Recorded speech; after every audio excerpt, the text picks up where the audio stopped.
салом. Ахбори муҳимтарини рӯзро аз студияи радио Озодӣ аз шаҳри Прага ман Шаълои Гулхоҷа тақдим мекунам. имрӯз дар барнома Шавкат Мирзиёеви 59 сола президенти нави Узбекистон эълон шуд. Ба тарафдорӣ аз Мирзиёев беш аз 88% рай доданд. Ман имрӯз барои зиндагии озод рай медиҳам. Вазорати дифои Тоҷикистон аз ҷанбастиш пеш аз муҳлати мавсими даъват ба артиш хабар дод. Сарвазири Тоҷикистон беҳтар намудани шароити сарбозонро талаб кард. Месси, Роналдо ва Гризман номзад ба унвони беҳтарин футболбози ҷаҳон эълон шуданд. ФИФА беҳтарин бозигари солро дар Швейтсария эълон хоҳад кард. Комиссиони интихоботии Узбекистон эълон кард, ки Шавкат Мирзиёев бо касби беш аз 88% раи мардум дар интихоботи раиси ҷумҳурӣ пирӯз шудааст. Баъди марги Ислом Каримов, раиси ҷумҳури собиқи Узбекистон, ки пас аз 27 соли ҳукмронӣ 3 моҳ пеш даргузашт, ин нахустин интихоботи раёсати ҷумҳурӣ дар кишвар аст. Тоири Сафар гузориш медиҳад. мақомоти интихоботии Узбекистон гуфтанд, дар ин маъракаи сиёсӣ аз миёни 21 миллион нафар мардуми дорои ҳаққи рай 87%-ашон ширкат карданд. дар интихобот 4 довталаб ба мақоми раиси ҷумҳур сабти ном шуданд, вале интизор меравад Шавкат Мирзиёев, нахуствазир ва раиси ҷумҳури муваққат пирӯз шавад. худи Мирзиёев рӯзи 3 декабр бо аҳли хонаводааш дар шаҳри Тошканд рай дод.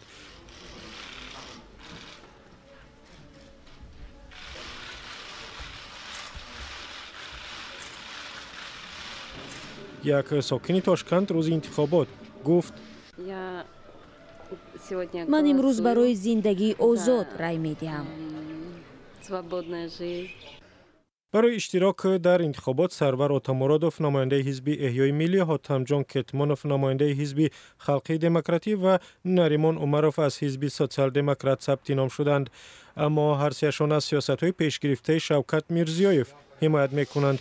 нозирони байналмилалӣ токунун гуфтанд, ки ҳеҷ яке аз интихоботҳои Узбекистон шаффоф, одилона ва демократӣ сурат нагирифтааст. сокинони баъзе аз минтақаҳои Узбекистон гуфтанд, пеш аз шурӯъи интихобот на танҳо намояндагони мақомоти давлатӣ, балки намояндагони се ва истилоҳ рақиби Шавкат Мирзиёев ҳам аз онҳо хостанд ба тарафдори нахуствазир рай бидиҳанд. Шавкат Мирзиёев аз соли 2003 нахуствазири Узбекистон аст ва баъд аз даргузашти Ислом Каримов раиси ҷумҳури муваққат эълон шуд. ӯ ваъда додааст, ки робитаҳо бо кишварҳои ҳамсоя аз ҷумла бо Тоҷикистонро хуб мекунад ва вазъи иқтисоди Узбекистонро беҳбуд мебахшад.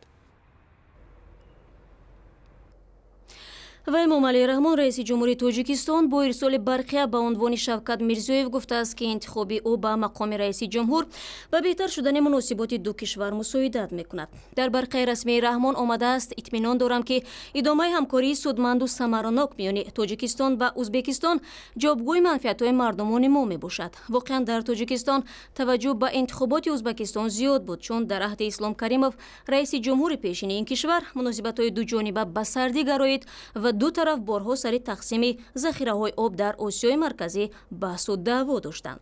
ҳоло баъзе аз сокинони Душанбе умедворанд, ки бо омадани раҳбари нав мумкин аст муносибати ду кишвар беҳтар мешавад. ҳамкорони мо назари чанд нафарро дар ин бора пурсиданд. фикр мекунам, ки роҳҳо кушода мешавад, рафту омад назм мешавад. шаҳр ва хеле штаборомо, ки дар Ӯзбекистон ҳастанд, баъзу назм мебиён, мерем, рафту омад амоям назм мешавад.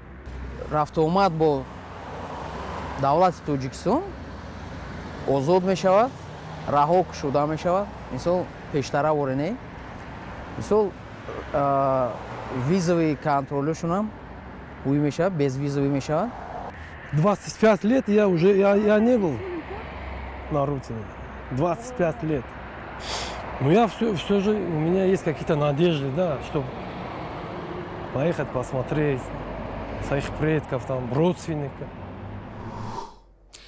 дар Тоҷикистон мавсими тирамоҳии даъвати ҷавонон ба сафи артиш поён ёфт. ба қавли вазорати мудофиаи аксари камсиратҳои ҳарбии навоии кишвар ба қадри кофӣ ҷавононро ба сафи нирӯҳои мусаллаҳ ҷалб карданд. аммо баъзе ноҳияҳо ба мисли Ҳисору шаҳри Навулахш, Рашту Файзобод ва Тоҷикобод дар ҷалби ҷавонон ба артиш муваффақ набуданд. Азим Иброҳим, сарвазири Тоҷикистон, рӯзи шанбе 3 ноябр дар як нишасте аз мушкилот дар рафти даъвати ҷавонон суҳбат карда гуфтааст, ки баъзе аз ҷавонони бемор беташ ташхиси ҷиддии тиббӣ ба артиш даъват мешаванд. Дар Тоҷикистон даъват ба артиш масъалаи ба истилоҳ ҷанҷолӣ аст, чун теъдоде аз ҷавонон аз хидмат дар сафи артиш худдорӣ мекунанд. Мақомот ҳам онҳоро бо зурӣ ва ё ба истилоҳи мардумӣ аблава карда ба артиш мебаранд. Бадрафторӣ дар сафи нирӯҳои мусаллаҳ ва озори сарбозон яке аз омилҳои парҳези ҷавонон аз хидмат дар сафи нирӯҳои мусаллаҳи Тоҷикистон дониста мешавад. яке аз исломшиноси маъруфи Русия шаби 5 декабр бар асари беморӣ дар Москав даргузашт. дӯстонаш гуфтанд ки Ҳайдар Ҷамол аз бемории тӯлонӣ азият мекашид. Ҳайдар Ҷамоли 69 сола соли 1990 Кумитаи исломии Русияро таъсис дода буд ва муаллифи чандин китоб доир ба ислом мебошад. Ҳайдар Ҷамолро дар Тоҷикистон низ мешинохтанд ва ӯ борҳо ба Тоҷикистон ҳам омадааст. Рӯҳонии Озаритабор соли 1947 дар шаҳри Москав ба дунё омадааст. Дар маҳофили коршиносии Русия аз ӯ ба унвони таҳлилгари умури сиёсӣ, файласуф ва аз мунтақидони сиёсатҳои Кремлин ном мебаранд.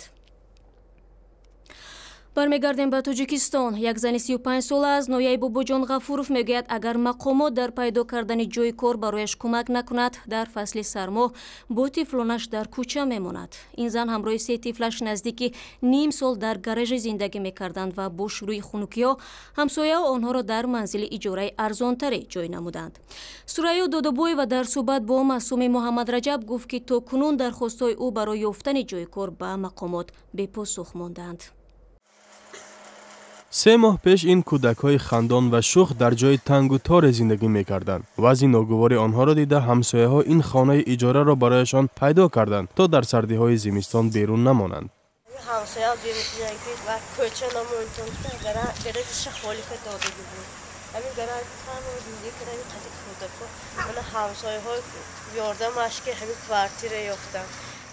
Сурайё бо модар, фарзанд ва 2 ҷиянаш дар ҳамин гараж мезистанд. Оварагиву дарбадарии ин хонавода зиёда аз 10 сол идома дорад.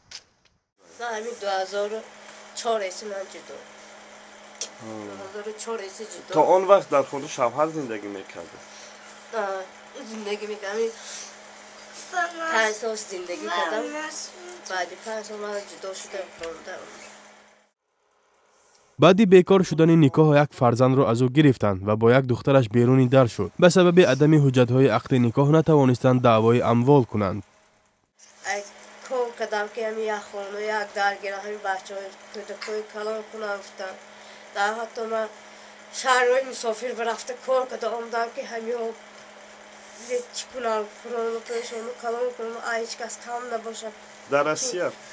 дар Россия рафта мана кор карда чӣ кардам, якта худам таъно кардам. на дастнигарам ҳеҷ кас набуд. ҳамин натонистам ки ҳамин пуломо ҷамъ кунам, як хона ақала гирам ё як ушкунҷа замин гирам. Сурайё барои он баргашт ки духтари беморашро парасторӣ кунад. ин як ҳафта якбор духтарамро дору гирифта меистам. мен 21 сомонро дору мегирам. ҳар ҳамин 5 рӯз ба якбор 21 сомонро дору мегирам. агар дору негирам духтарамро касал шуда яхи хор рафта мемонад.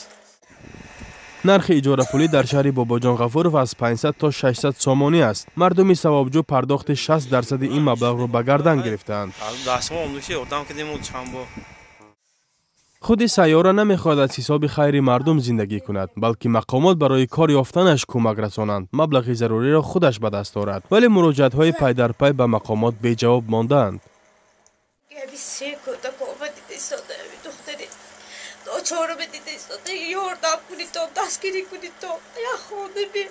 ин кӯдакҳоям ягон хел ёри пулӣ намегирад?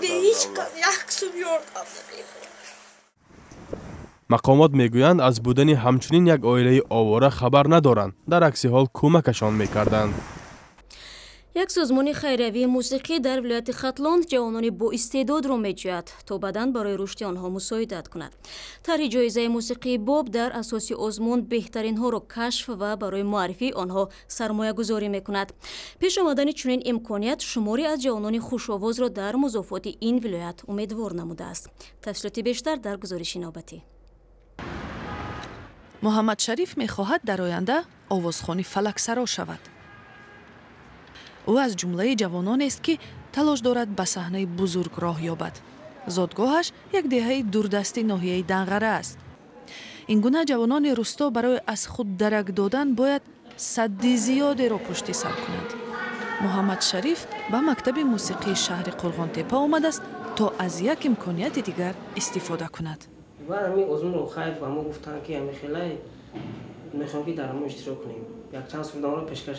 ин ҷаласаи намояндагони маркази фарҳангии бохтар бо гурӯҳи сокинони вилояти хатлон аст ва дар он аз оғози лоиҳаи ҷоизаи мусиқии боб хабар доданд. ҳадаф ин аст ки барои ташаккул ёфтани истеъдодҳои ҷавон кӯмак расонем. боб леверингтон намояндаи оҷонсии рушди байналмилалии бритониё буд ки бо ҷавонони тоҷик ҳамкорӣ дошт ва барои кашфи истеъдодҳои онҳо кӯмакҳои амаливу назарӣ мекард. мутаассифона ӯ вафот кард ва дӯстони ӯ ки дар ташкилотҳои хориҷӣ дар тоҷикистон фаъолият мекунанд ба ин қарор омаданд ки лоиҳаеро ба хотираи боб бубахшанд. аз ин рӯ ин лоиҳа номи ҷоизаи мусиқии бобро гирифт.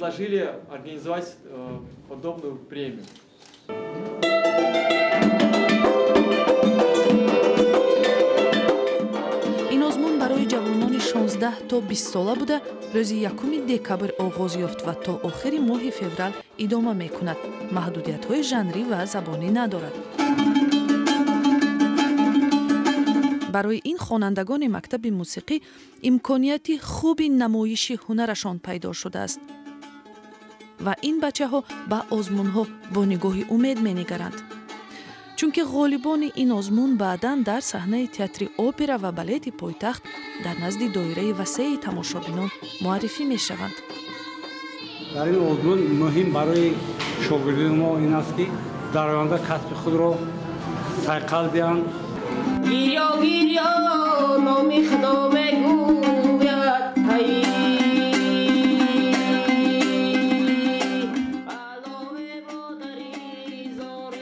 муҳаммад шариф рамазонов мехоҳад 3 таронаашро ба озмон пешниҳод кунад ки ба падару модари худ бахшидааст. дар яке аз толорҳои мактаби мусиқии шаҳри Қурғонтепа тамрин мекунад то оҳангҳои дар жанри фалак эҷод шударо бо беҳтарин шева иҷро кунад. мақомоти Қирғизистон талош доранд туризми зимистонаро дар ин кишвар рушд бидиҳанд. Инам дар ҳолест ки бо истифода аз иқлими мусоид аллакай садҳо сайёҳ дар кӯҳҳои пурбарфи Қирғизистон ба лижаронӣ оғоз карданд.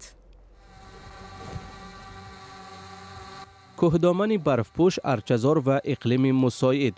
дар Қирғизистон мавсими сайёҳати зимистона оғоз шуд. урдугоҳи лижаронии Қаракӯл дар нишебии Тияншани вилояти Исиқкӯл дар қисмати шимоли ғарбии Қирғизистон ҷойгир аст. садҳо сайёҳ аллакай дар ин минтақа ба лижаронӣ шурӯъ карданд. мавсими лижаронӣ бинобар барфрезӣ дар моҳи ноябр ба фарқ аз солҳои гузашта барвақттар шурӯъ шуд. 90% ин минтақаро кӯҳҳо ташкил медиҳанд ва барфи ин ҷо маъмулан сабуку нуқрафом аст. аз ин хотир мақомот кӯшиш мекунанд барои ҷалби бештари ҷаҳонгардон дар фасли зимистон шароити мусоидро фароҳам намоянд. дар гузашта Қирғизистон танҳо дар тобистон сайёҳонро қабул мекард, аммо мавсими зимистон ҳам метавонад аз ҳисоби ҷаҳонгардон барои кишвар фоида орад. сайёҳон аллакай меоянд ва мо ҳам барои беҳтар кардани инфраструктураҳои маҳаллӣ сармоягузор ҷустуҷӯ дорем. бо вуҷуди он ки истироҳатгоҳҳои лижаронӣ дар Қирғизистон аз имкониятҳои зиёд бархурдор нестанд, вале сайёҳон мегӯянд ки нишебиҳои Тияншан аз маҷмӯъаҳои маъруфи лижаронӣ дар Аврупо ва Амрико кам намеоянд. инҷо хеле зебо аст. яке аз беҳтарин маконҳо барои лижаронист. ман дар гузашта дар Калифорния лижа рондам, дар дигар кишварҳо низ будам, аммо ба Қароқӯл наомада намешавад. имрӯз ҳавои мусоид буд, барфи нав борид. ба дигарон низ тавсия медиҳам ки ҳатман биёянд.